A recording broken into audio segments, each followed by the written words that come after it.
Okay, we left off of Friday. The Mishnah says that movables are acquired through Mashiach. Right? That's where we left off. Last fifth of the page. So Gemara says, Minolan, Tichsiv, Chisimkru Memkar L'Maisecho. Torah says if you sell an item to your fellow, or you purchase the item from your fellow. So we speak about something that's acquired, it says from the hand of your fellow. Miyad. Dovra nikne miyad liyad. Something which is transferred from one hand to another. So now the question is, what is being transferred? Is it the item, or it's the means to acquire the item? Okay? So it seems from the Mishnah that it's going on what? On the item. How does one acquire a movable item? It's transferred from one person to the next. So that's Mashiach. Rabbi Yochanan, Rabbi Yochanan, who interprets the pasuk, this machlok Rabbi Yochanan Shlokish is in Bav Mitzio.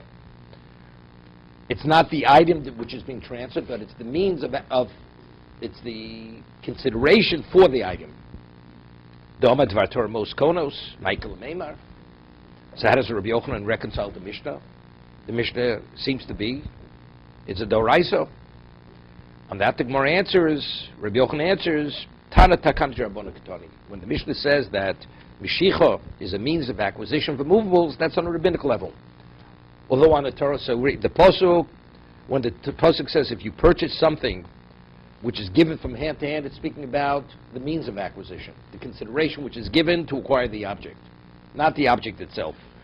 And what the Mishnah says that you acquire through Mishicha, that's a rabbinic enactment. Something the Chachomim legislate. So Rashi says, there's an important Rashi here. Omaloch, the first wide line on the bottom. Masislo tikshili. Rabbi Yochanan says the Mishnah is not difficult to me. The Takant Rabona Ketoni. Tana de Masdisen. That what the Mishnah states, the Tana is saying that's a rabbinic enactment. She'okru Chachomim kinyan mos. The Chachomim, they revoked or they uprooted the acquisition through money. V'omru lo takono, v'omru lo tikner, elo mishicha. They said the only way you're able to acquire is only by taking possession. Giving consideration is not a way to acquire. They uprooted it. They revoked it. Why? He's quoting a Gemara in Bav Mitzio. Because a person will say, the seller, let's say a fire should break out, the seller will have no interest in saving what the other person already acquired through giving consideration. He'll let it burn. So to protect the consumer, the buyer, they revoked and they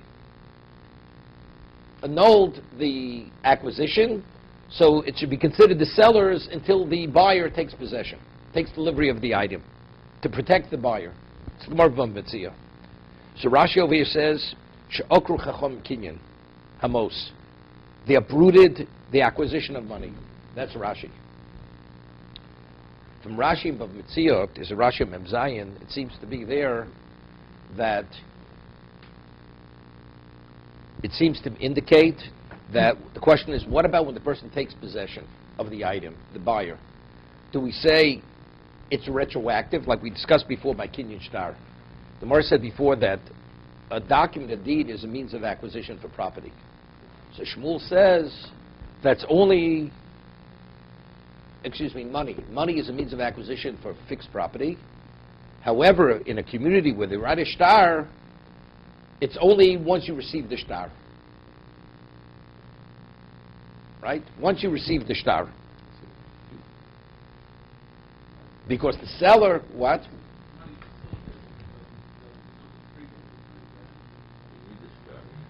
Okay? The purchaser, the buyer, doesn't have full intent until he takes the shtar. So we deduced from Rashi, other Rishonim says, ad the koni b'shtora, until he acquires with the document. Rashi uses the language ad the nokat shtora. Rashi is learning what's the acquisition kesef. But the buyer is not secure, doesn't have intent to acquire until he receives the shtar.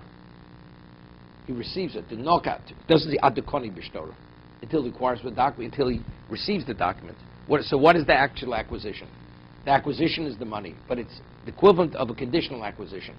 I'm only giving the money for the property if I have proof of purchase. If I don't have proof of purchase, I'm not interested in the property. But now, let's say the seller does give him the deed, which is proof of purchase. What is the acquisition? It's retroactive. It's retroactive from the time that he gave the money. That's the way they understand Rashi. So it's not the star that buys the property. No. The way right. The star is the fulfillment of the condition. Correct. Right? Because the man it is not secure until he has proof. It's a star raya. Correct. It's a star raya. It's not a star kinyan. Exactly. Other Rishonim learn no adukoni b'shtora. That's the language. Till you acquire. If the community is a community where they write a document, then how does he acquire? He acquires with the document. So the consideration is only payment for the property. But what's the actual acquisition? The acquisition is when the document is given. So it's not retroactive. Okay? So the question is when they revoked, when they said we're concerned we have to protect the buyer, do we say upon delivery it's retroactive? Man pays for a movable. Well, we have to protect the buyer. What happens if now in the possession of the seller, a fire should break out? The seller's not interested in the buyer. He'll let it burn. So we say he only acquires it. When is it his? When he takes possession. It's upon delivery. Says that upon delivery it's retroactive. No. Upon delivery he actually acquires it. Meaning, is it similar to the shtar, to the community with the right to shtar, or is it different? It's different than the Why not? Why, once he takes delivery, why not? Once he takes delivery, it's retroactive. We're talking about the same here. When he gets the shtar, it's retroactive when he gave the money. Right? It would be the same thing.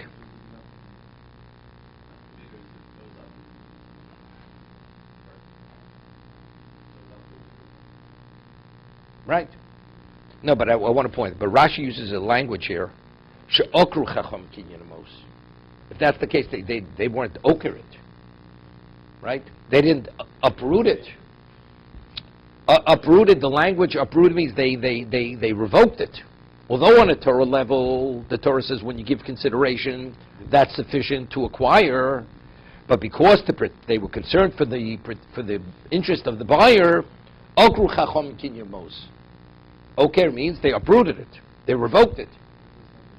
So it's not retroactive. Even from Rashi in Bava Metzia, it seems to be that actually, after everything's said and done, the actual acquisition is the money. So how are we going to reconcile both Rashis? Right? Rashi here, it seems to be here it seems they uprooted it, and from there it seems to be ultimately the money belongs to the buyer until he takes possession. Over there, so the Avnei Meluim deduce from Rashi, and he says it seems to be that the acquisition is still the money. So how do we reconcile the two? So he says something interesting. If the Torah says that giving consideration is acquisition, how did he uproot it? So the answer is Hefker Bezdin Hefker. That the Bezdin is empowered by the Torah to actually condemn property, to consider property ownless. Something may be yours, but they have the ability to remove and to cause a disownership for you, that it's not yours. Now the question is, what does that mean? There's a machlokas, the Rishonim, when the Chachamim legislate something regarding monetary ownership, which we call a kinyan. Do we say kinj rabbanim mahanid doraisa or lo mahanid doraisa? If you have a rabbinic act of acquisition, mechanism to acquire something, is it acknowledged by the Torah or is it not acknowledged by the Torah? It's machlok Rishonim. Some Rishonim say that when the Chachamim legislate something regarding monetary, the Torah acknowledges it.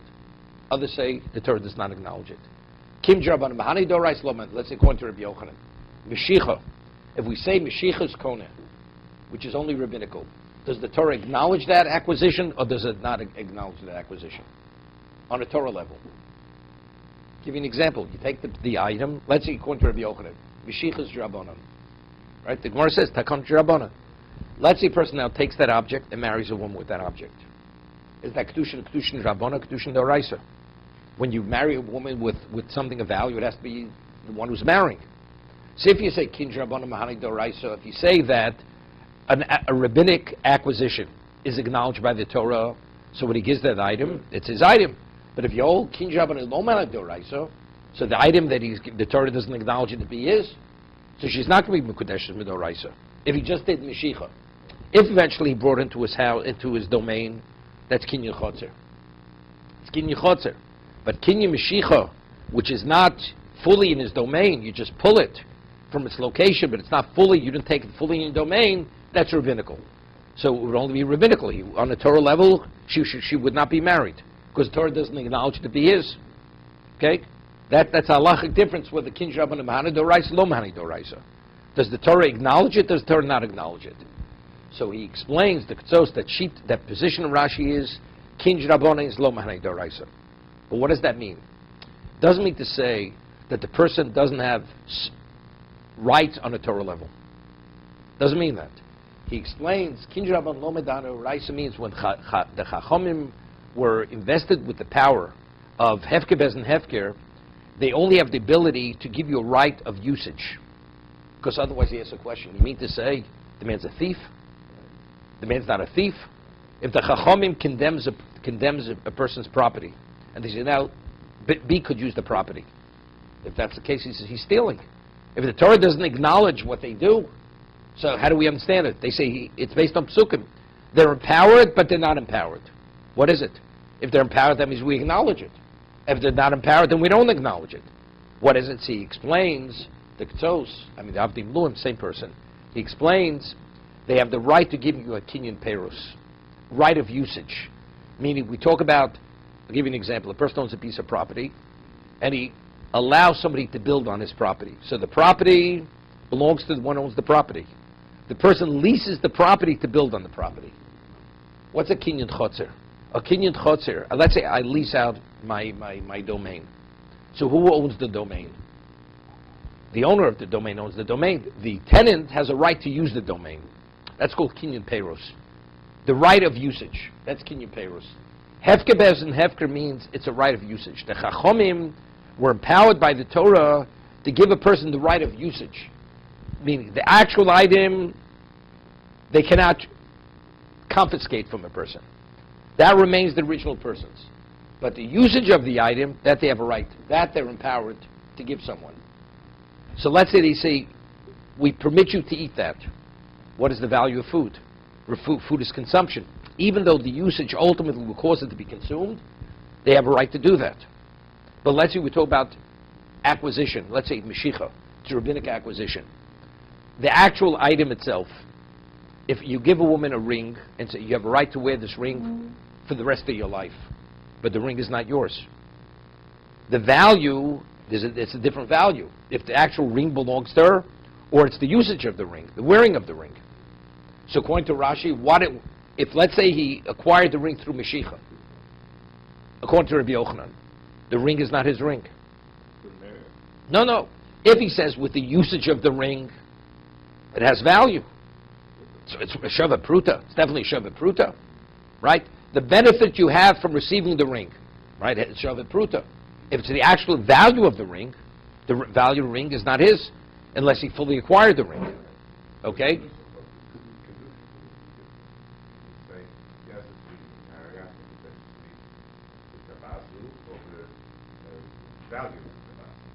It's not value either. It's the usage of the tabas. Ishtamshus of the tabas, the usage of the ring.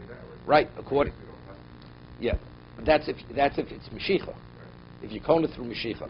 But what happens if you paid and now you have both? He paid and also he acquired. So you have both. So in terms of protecting the buyers can be reimbursed. Until he takes possession, the Chachamim say the item there's no liability to the buyer. But let's say you only have the Meshicha without Kesef. Right? That's why it's cited that when you purchase a lulav before Sukkot, Mishnah Berurah says that if you take possession, you should also pay for the lulav. So if you pay for it, you have both. That's the Oraisa. The Kesef is the According to Rabbi Yochanan, that's the Oraisa. Right. So therefore you need the Kesef as well. But even though even though it's a little difficult, because usually when you take purchase a lulav, you bring it to your house. That's kinyan chutz already. Kinyan chutz, everybody agrees that's a doraisa. It's fully in your domain. So what do you have to pay? So you have to, over there, it seems to be because the intent of the seller is not secure. He's not releasing it until he receives money for it. It's not from the purchaser, it's from the seller, from his vantage point. Therefore, Mishmur says it's best to fully pay for the daled minim before Yotza and Yom Tov.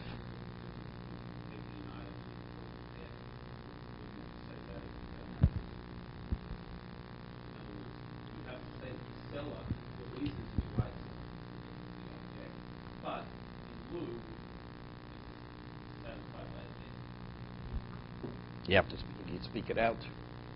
Seemingly, if the person would be very clear on, even when he buys the daled minim, do you fully release it to me? Do you fully release it to me, although I haven't yet paid you? And he says, yes. He says, you can take it. It's okay. You'll owe me the money. Then it would. Right.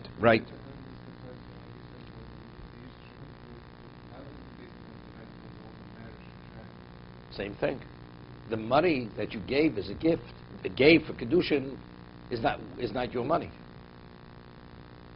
There's a machlokus. I mean, the Gemara says in Ksubis, and the Gemara says in a number of locations, but with Basra, we when a person marries a woman, what does he say? Kedas Moshe Yisro. So the marriage is contingent whether Chazal, the Torah, it confirms with the Torah, it conforms with Chazal.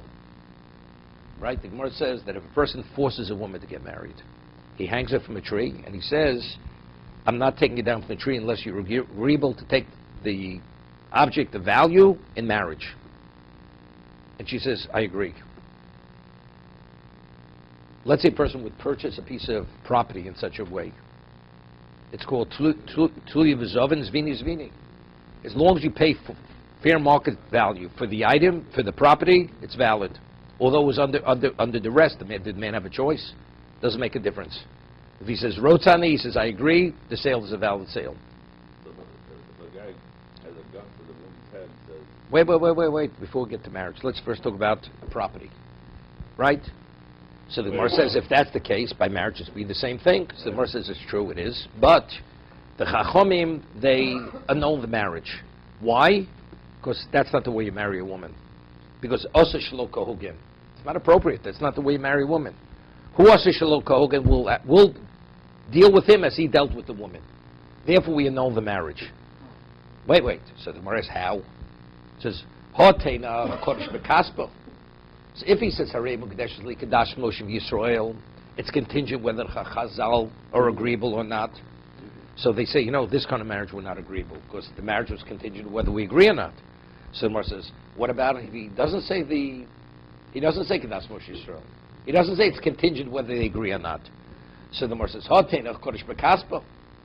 So there, if he marries her with money, they're able to what? So Rashi says, they say Hefker Bez and Hefker. They say the original money he gave was not his money. It was not his money to give. But what about Kodesh B'Biyah Michael Lemeimer? What about if you married with cohabitation? How do they annul that one? No, the Gemara says they can. So the Gemara says, if they can. Why? This way it tells us in Avodah Zarah. When the Gemara says, Ein koch b'yadcham lakadov b'kum only b'shev al taseh, if Rosh Hashanah falls out on Shabbos, we don't blow the shofar. Why? Because there's a concern you may transport the shofar dal aram Rishus Harabim. You may transport the shofar in Rishus Harabim. Correct? Okay?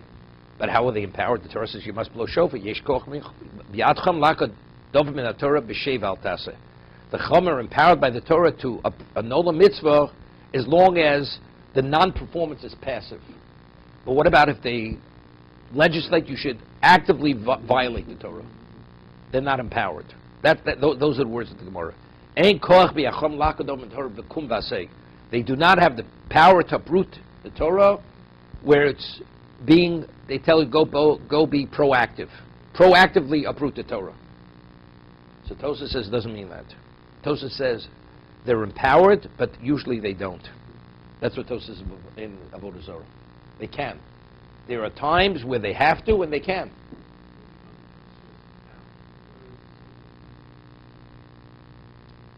It's based on psukim. The Torah empowers them at the time. To tell you, let's say, to eat non-kosher. If the Chachamim feel it's necessary to tell the person to eat non-kosher, even when it's not pikuach nefesh. The Torah considers that the person did not violate Torah because the Chachamim legislated in this particular situation. That's what should be done.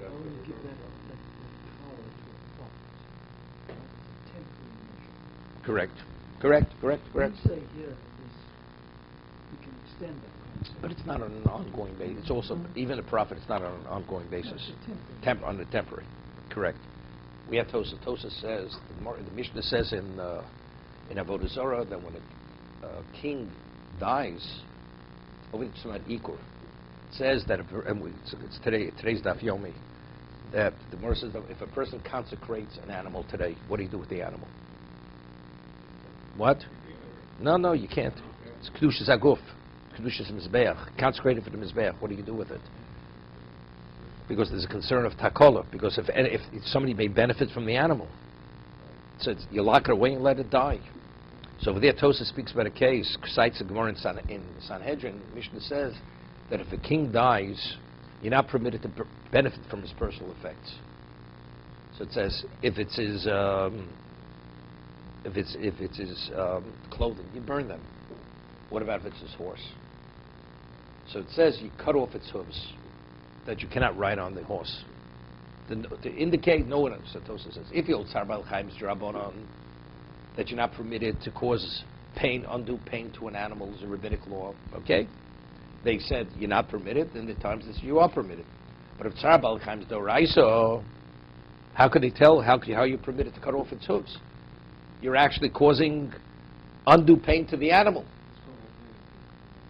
That's Tosa's question.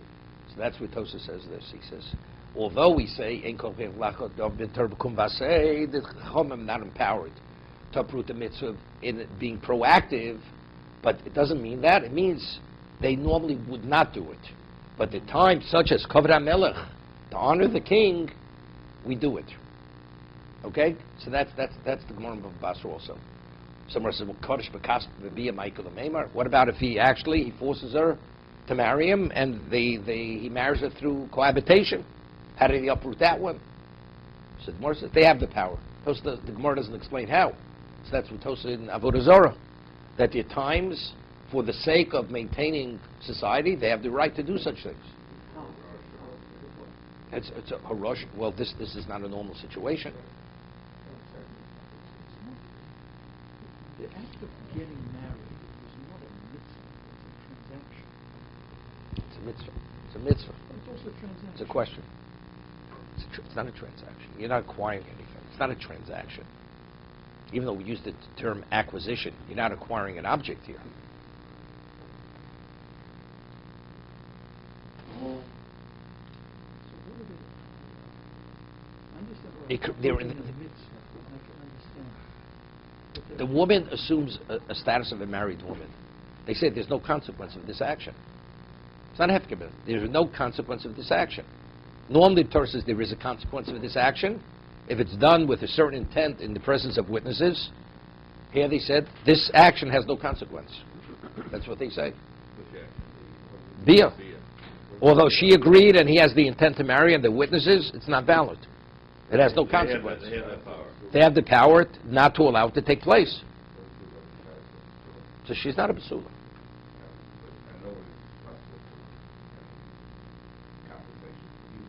It's a side discussion. Okay? We discussed, the Gemara says that Bezdin, the Gemara says it's a Mishnah in Ksubis, Bezdin, Ger Kod Matbil Lo Sadas Bezdin. A minor converts to Judaism. So it says, Matbil Adas Bezdin. They're able, the court has in mind, they represent the child, and he's converted in their presence. Wait. So it says, because the Gemara says, because it's a merit to be a Jew. So Tosa asks a question, but if the mechanics of bringing a merit to a person, the person has to be qualified to be a shliach. He's not a Jew, besides being a minor. How could the Bezdin act on his behalf to convert him A minor can't have an agent, and he's a non-Jew also. A non-Jew can't have an agent. So you know what Tosfos answers? It's rabbinic. It's a rabbinic conversion, because it says that when he becomes an adult, they have to inform him that he was converted, and if he embraces it, he remains a Jew, and if not, he's not a Jew. So Tosfos asks, what about happens if he marries a woman now? He marries a Jewish woman. Tosfos says it's only the conversions are rabbinical. But every time he cohabits with the woman, she's living with a non-Jew. So how is it permitted? The Chachamim, they say it's not a problem. So again, you have to say the same thing. In this particular case, they're empowered, even though it's being proactive, violating the Torah. We acknowledge him to be a Jew, although he's not a Jew. Just coming back now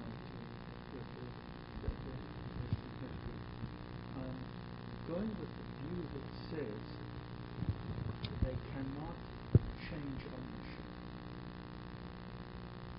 They can only give it rights. They can only give. Rights of ownership, but not ownership itself. So how does that work now? To go with the marriage. Normally we say, that the marriage is hefker and his money, he's valuable. Okay.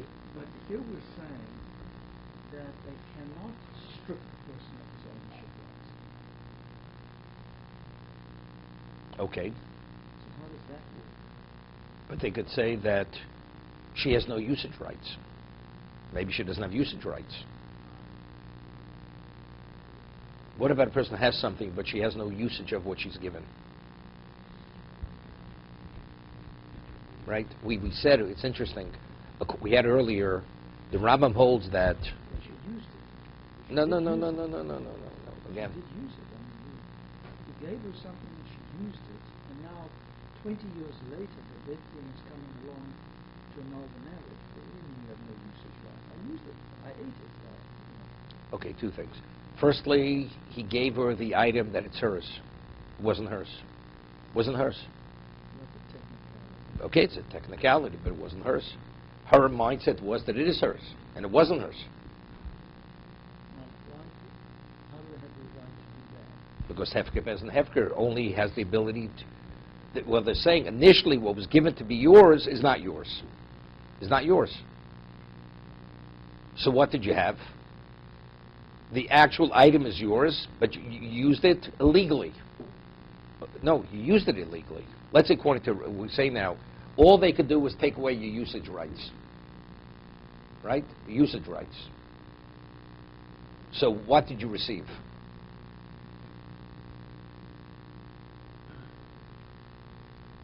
Whatever it is that I received, I used it illegally. Again, Rashi says always, the item you received initially was given to you as a gift, not in marriage. That's Rashi all throughout Shas. It was given to you as a matana, but it's unrelated to marriage. So what does that mean? That means it wasn't his to give you. What do you mean it wasn't his to give you? But the actual item, so the usage of the item he didn't give you. Who gave you the usage of the item? Chazal gave you the usage of the item. He didn't give you the usage of an item. What context is this that Rashi is saying? Whenever they annul a marriage. And another matter. So retroactively, we say the money that was given in marriage was given as a gift, not in marriage. So what are they saying?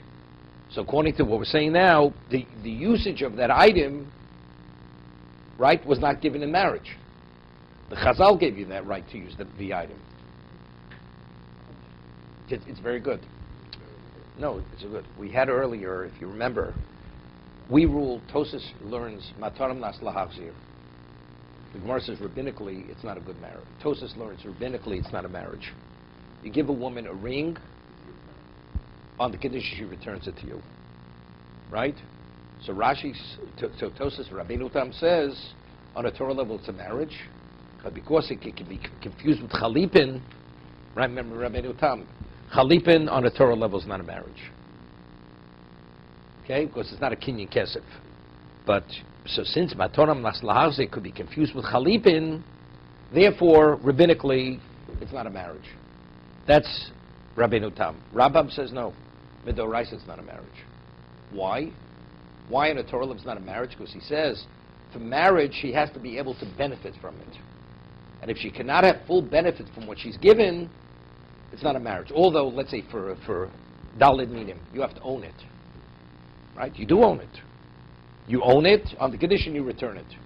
But for marriage, she has to be able to benefit from what she receives. Okay, that's the reason why the Rambam learns that if a person's mekadosh with chometz in the 6th hour, although it's only rabbinically, you're not permitted to benefit, and you're giving something of value, but since she's not able to benefit from that value, therefore, midoraisa, she's not married. On a Torah level, she's not married. Exactly. The Rambam is consistent. Just as Maton Menachslach, on the Torah level, it's not a marriage because she's not benefiting from it. That's why chometz in the 6th hour, although it's only rabbinical, although monetarily it's hers, the item, but since she can't benefit, therefore that's not a marriage. So I'm saying over here, if we say they cannot take the object away from the husband, but they could say the usage rights that they could take away from the husband. So what did he give her? If we're saying most kiddushin means he gave her something that she could benefit from, he didn't give her anything she could benefit from. The rights to benefit from the object, Chazal gave it to her. Right? That was not given in marriage. That was just a gift. That's unrelated to the marriage. The object was given to her in marriage, but the benefit of the object, that was not given in marriage. Therefore, she's Ein Bukadeshes. So they would say, we agree, she benefited from all these 20 years. But the benefit is not from him. It's not his benefit. Or He gave her the benefit. either we gave her the benefit, we gave her the benefit. He gave her the benefit, so he gave her nothing. He gave her the object. But an object alone is not sufficient. It's like giving chometz in the 6th hour. The object he did transfer, but you can't benefit from the object. She didn't benefit from him. So here she didn't benefit from him. That's what we have to say.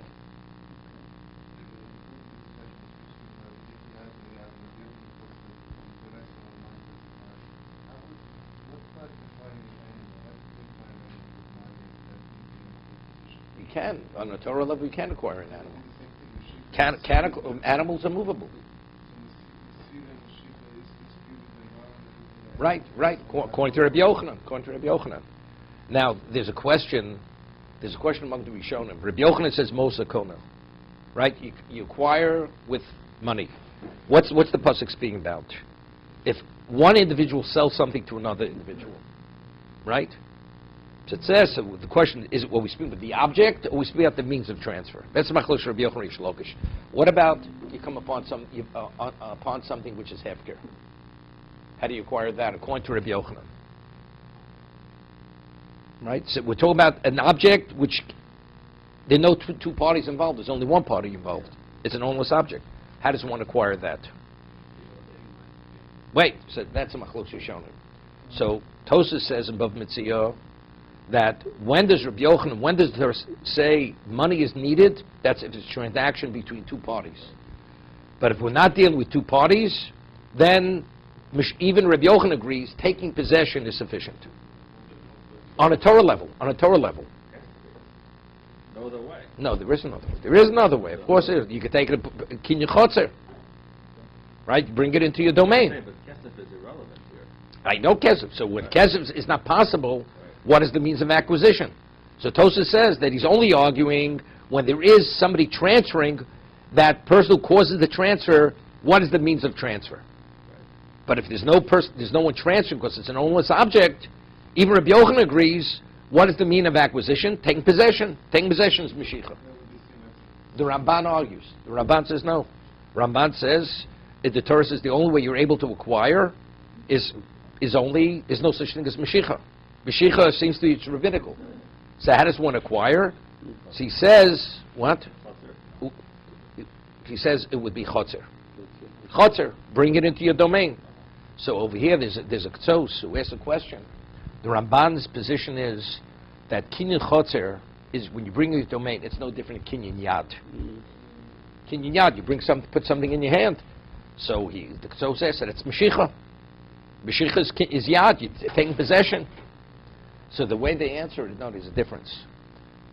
What about if you take yad, kinyan yad is speaking about when you bring something in your domain, the object is fully contained within your domain. Meshicha, it's not fully in your hand. You're only taking part of the object in your hand. You're moving it partially. But because you moved it partially, and part of it's in your hand, we see it as if it's all in your hand.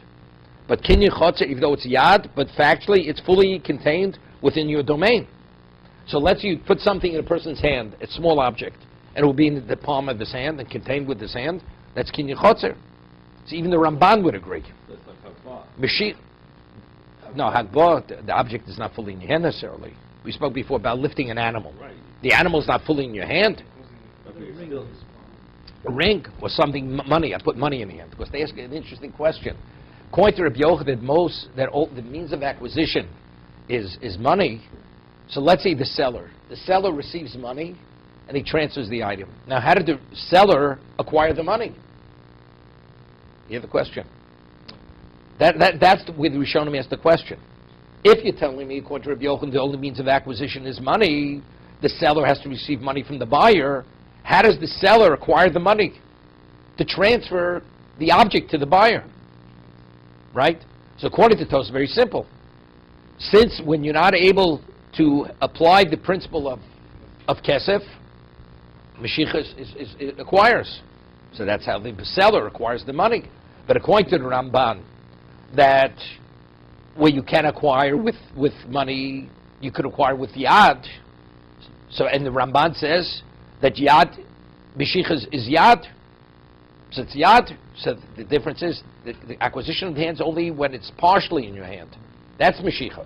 But when you acquire with money, the man puts the full amount of money in your hand. So since it's fully contained within your hand, therefore, as a result of that, you acquire it. So that's the sell. It depends how big it is.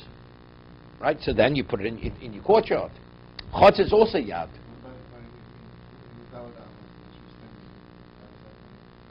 So you'd also acquire it. That's kinyan chotzer.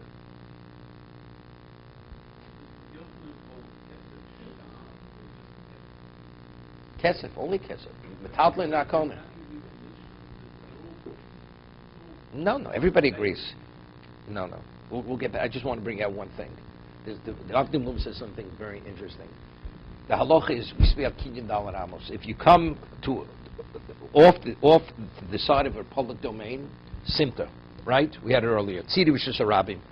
If something's within your four amos, it's considered your courtyard, and you acquire. A woman is divorced.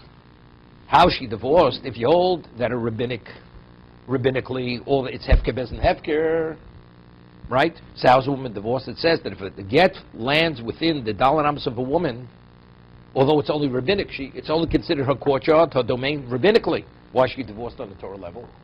So the Avnei Blum says, because what's kinyan chotzer? I have rights of usage. The principle of chotzer is, it's my domain to use. So if that's the case, that's exactly what hefker bezin hefker is. It's the right of usage. That's the reason why, that's exactly why she's divorced. Because it fell in a location where she has the usage rights of the location.